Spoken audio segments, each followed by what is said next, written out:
Hey there. How do we say it? In midnight or at midnight? On Christmas or at Christmas? Are you not sure? Don't worry.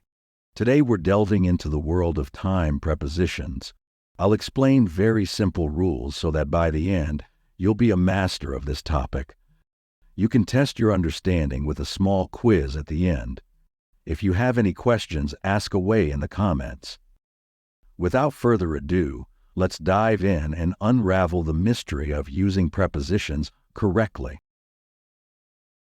The easiest way to understand the usage of time prepositions is by using the concept of a time pyramid.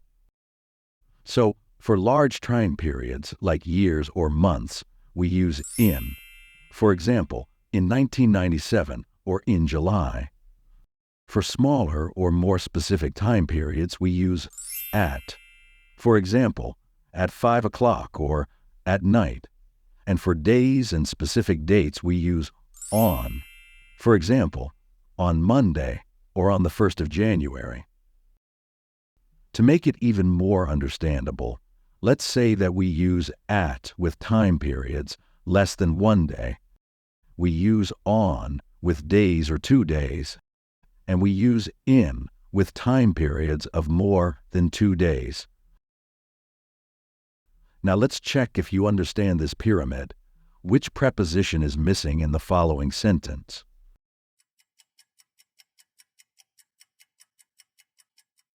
The correct answer is in, because a century is more than 2 days. What about this one?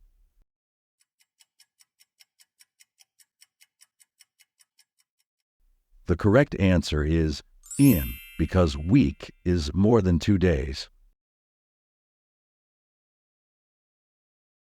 Next one.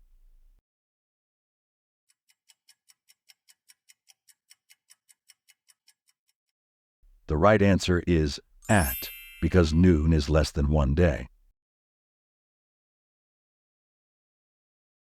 How about this one?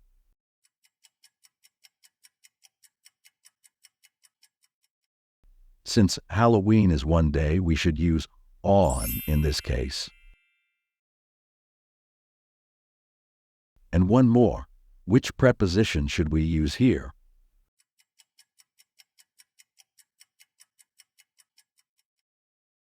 The correct answer is on, because weekend is 2 days.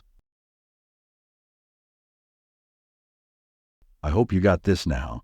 However, that's not all. There are 5 exceptions that you have to remember as well. Exception number 1.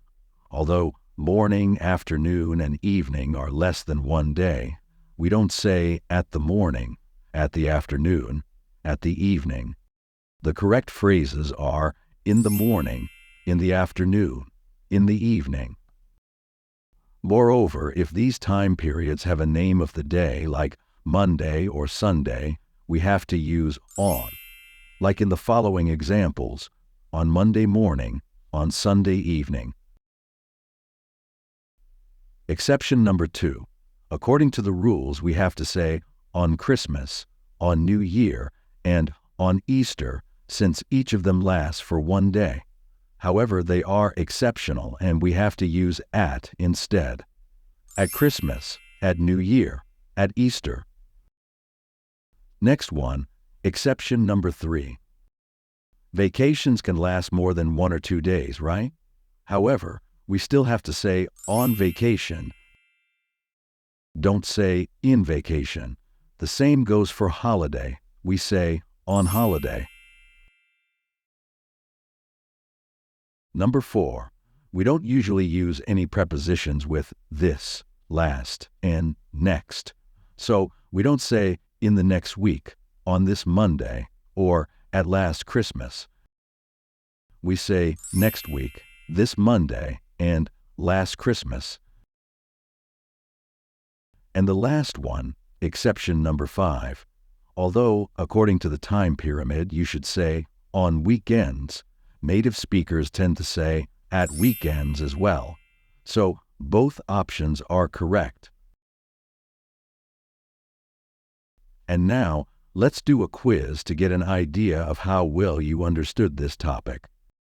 You will have 5 seconds to think, but if you need more time, just pause the video. Let's begin. Sentence number 1. Which preposition is missing?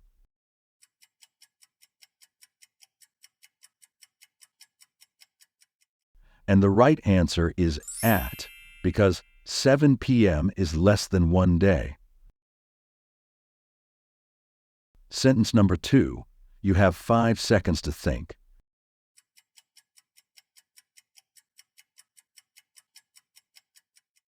In this case, we should say at midday, because midday is also less than 1 day. What about this one?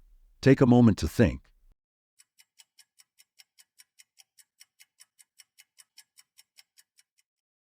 Since Friday is 1 day, we have to say on Friday. The correct preposition is on. Next one, which preposition is missing here?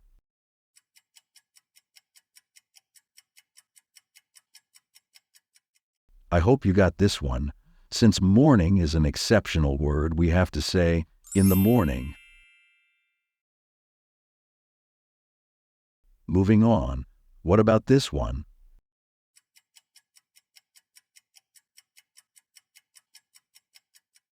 And the correct answer is on, because a birthday lasts for 1 day. Number 6. Which preposition is missing here?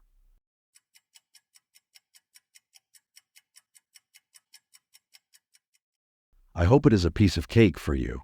The right answer is in, because week is more than 2 days. Next sentence. You have 5 seconds to think.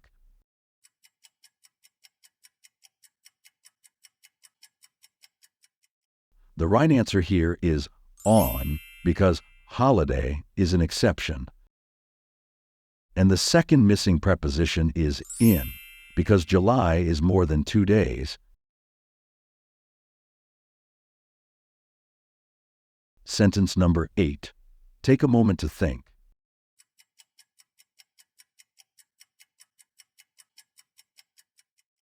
I hope you remember that Christmas is an exceptional word. That's why we have to use at in this case. And the last one.